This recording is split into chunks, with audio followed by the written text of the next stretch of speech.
Hi, xin chào tất cả mọi người, chào mừng mọi người đến với kênh YouTube của mình Crochet by Trang My. Và trong cái video ngày hôm nay thì mình sẽ hướng dẫn các bạn cách móc một chiếc túi leo chéo. Như nguyên liệu ở đây mình sử dụng đó là len cotton mill nhé.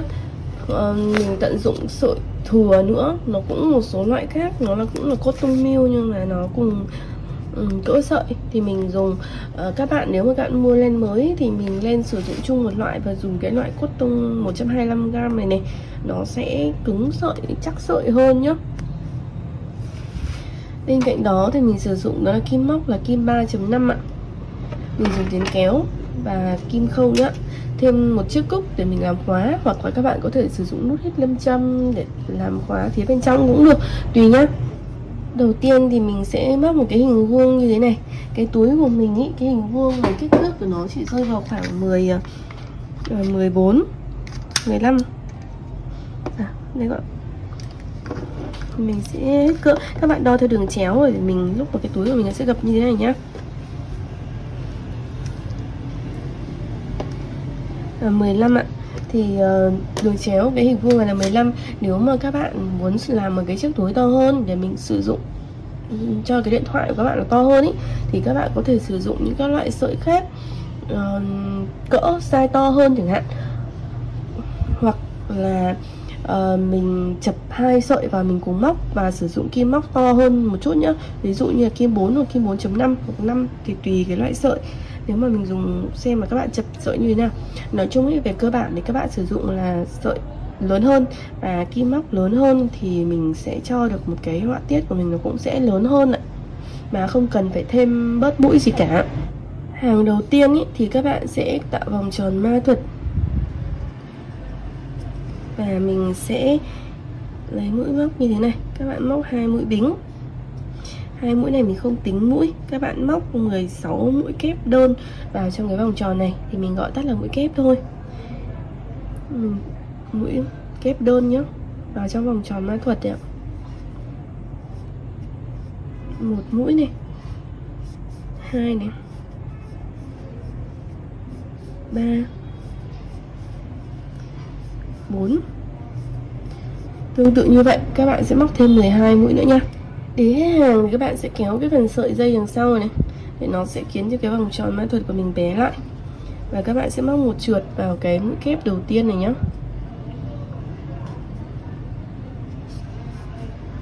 để kết thúc cái hàng thứ nhất.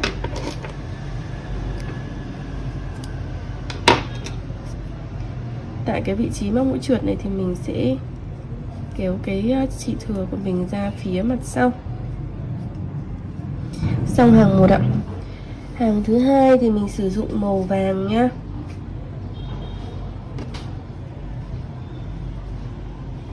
Tại cái vị trí mà mình móc mũi trượt này, các bạn sẽ lấy mũi luôn. Đây nhá.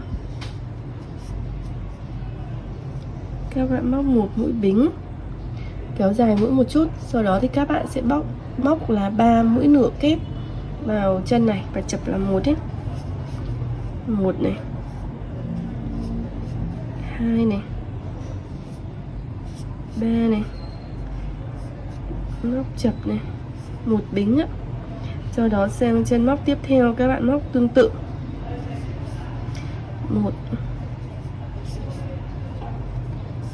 1 ạ, 2, 3, chập là một bính. Tương tự mũi thứ 3, 1, 2, 3, chập là một bính.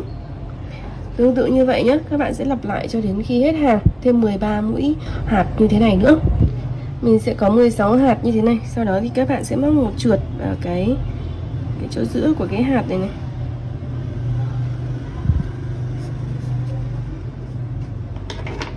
Cắt để chuyển màu nhé.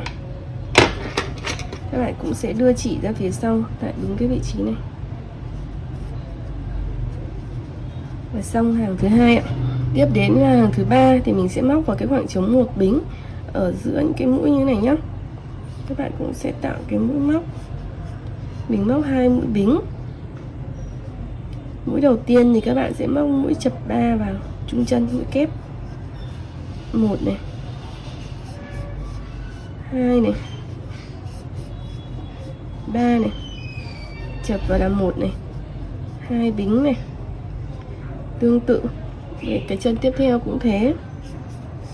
1 này, 2 này,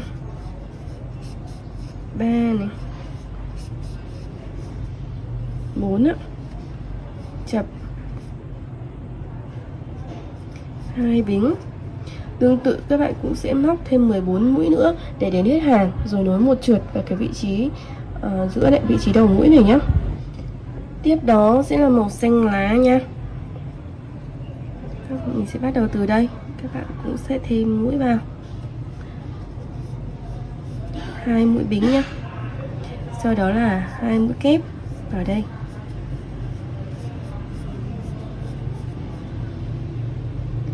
Các bạn móc sang bên này, khoảng trống tiếp theo. Cái 2 mũi bính này mình coi là một kép, thì ở vị trí này mình coi như là có 3 kép đó. Thì sang bên này mình sẽ 3 kép tiếp.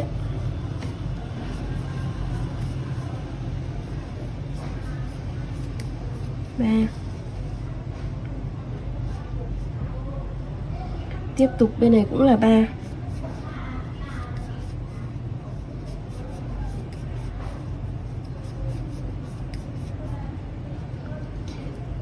Mình có 16 cái khoảng trống ạ, 16 cái khoảng trống 2 bính chia cho 4 cạnh hình vuông thì mỗi lần sẽ là 4 khoảng trống cho một cạnh nhá.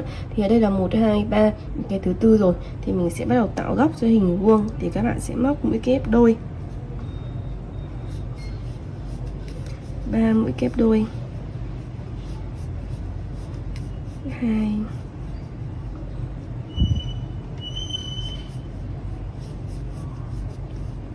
3, sau đó là 2 bính, rồi 3 mũi kép đôi.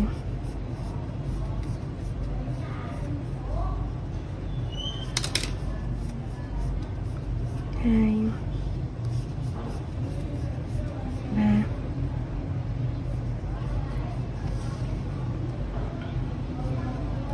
Tiếp đến thì các bạn sẽ lặp lại thêm một cái cạnh nữa thôi. Các bạn cũng sẽ lại 3 mũi kép, 3 mũi kép vào 1 2 3 khoảng trống này. Khoảng trống thứ tư thì các bạn sẽ móc cụm như thế này. Cứ tương tự như vậy các bạn sẽ lặp lại cho đến khi hết hàng và nối một trượt vào mũi kép đầu tiên để kết thúc cái hàng này. Tiếp đến là màu be. Màu be thì mình cũng móc na ná cái hàng màu xanh này thôi. Mình bắt vào cái khoảng trống giữa này nhá. 2 bính mình coi là một kép, các bạn móc tiếp 2 mũi kép vào khoảng trống này. 1 2. Sau đó các bạn móc tiếp sang khoảng trống tiếp theo. 1 2 3. Khoảng trống tiếp theo cũng móc 3 kép.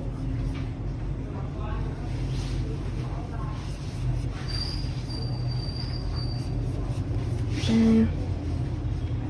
Tiếp đến bên này cũng 3 kép.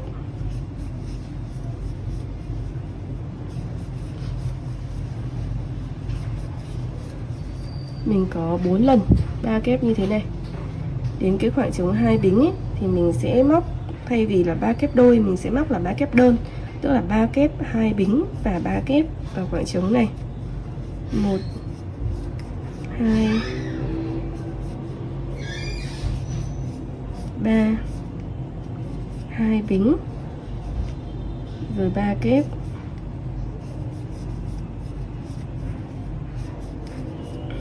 2 3. Đây là mình xong một cạnh. Sau đó các bạn lại lặp lại từ đây trở đi. Thay vì 2 bính thì sẽ là mũi kép thôi. 3 cái cạnh còn lại đã kết thúc bằng một mũi trượt vào cái mũi kép đầu tiên để kết thúc hàng này nhé. Tiếp đến là một hàng bo viền màu nâu. Mình sẽ bắt đầu từ cái góc này, tạo mũi bính, móc 2 mũi đơn vào đây. Mình coi như là sẽ có 3 mũi đơn ở cái khoảng trống 2 bính này nhé. Sau đó thì cứ mỗi một mũi kép thì các bạn sẽ móc một mũi đơn. 1 2 3. Cái vị trí nối hàng này nó sẽ đặc biệt một chút, thì các bạn sẽ móc vào cái mũi trượt ấy để đủ mũi.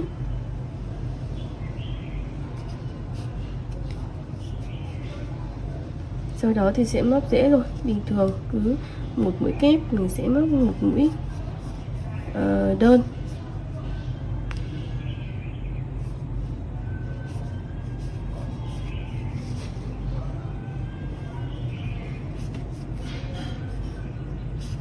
Mình móc bo vòng quanh cái hình vuông này thôi.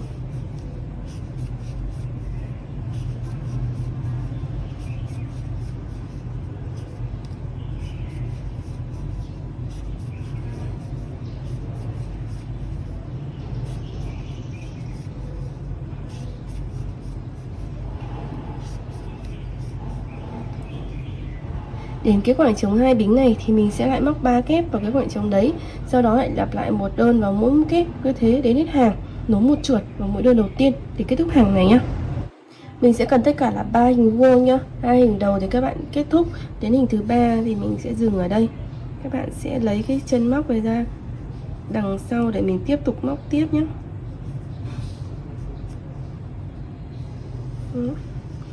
Thì đầu tiên các bạn sẽ nối hai cái cạnh này vào với nhau giúp mình.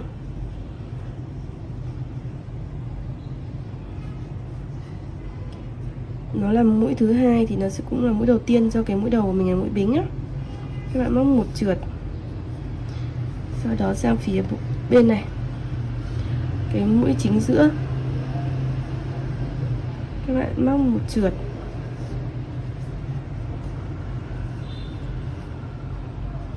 mình nhầm một chút, các bạn móc ngược từ dưới này lên nó sẽ dễ như hơn nhé. Sau đó lại sang bên này móc một trượt, rồi lại qua đây móc một trượt, bên này một trượt. Mình sẽ cứ nối như vậy, từng mũi của từng hình vuông sẽ được như thế này. Các bạn cứ thế nối tiếp tục cho đến hết cái cạnh này nhá.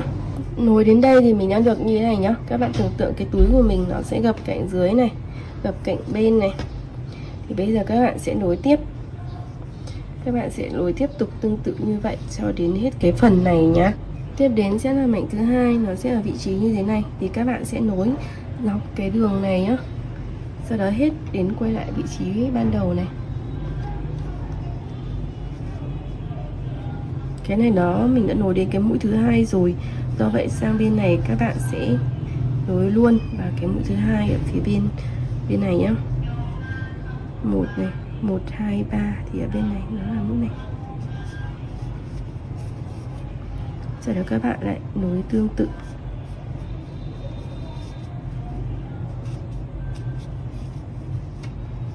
Cái mình chỉ nối vào cái đường cạnh sau thôi.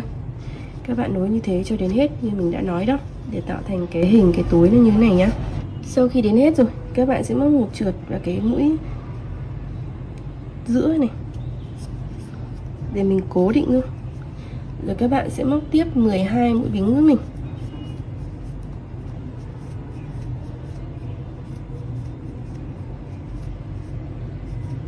Để mình làm chốt cho túi. Móc một trượt nữa vào đây, thêm một mũi bính để chốt chỉ lại thôi nhé. Các bạn sẽ giấu cái phần chỉ thừa này đi. Đây ạ, còn cái phần chốt này mình sẽ dành cho phía bên này. Để mình sẽ đóng cúc như thế này nhá. Các bạn khâu cúc vào mặt trước của túi ạ. Phần quai túi thì mình sẽ sử dụng móc 2 sợi nhá. Tại cái phần này cái phần khoảng trống 2 bính ở góc, các bạn sẽ lấy mũi bính ở đó.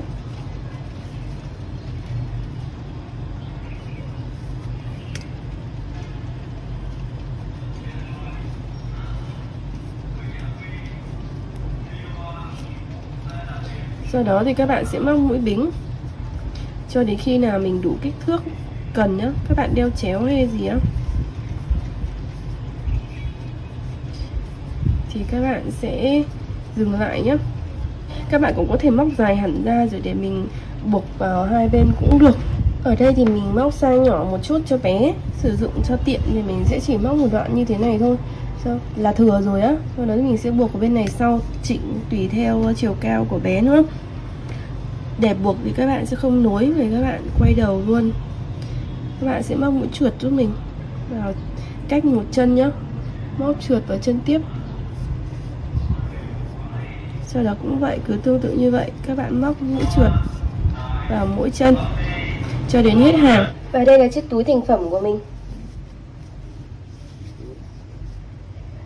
Chúc các bạn thành công nhé. Và đừng quên like, share và subscribe kênh YouTube của mình, Crochet by Trang My, nếu các bạn thích những cái video của mình. Cảm ơn các bạn rất là nhiều ạ.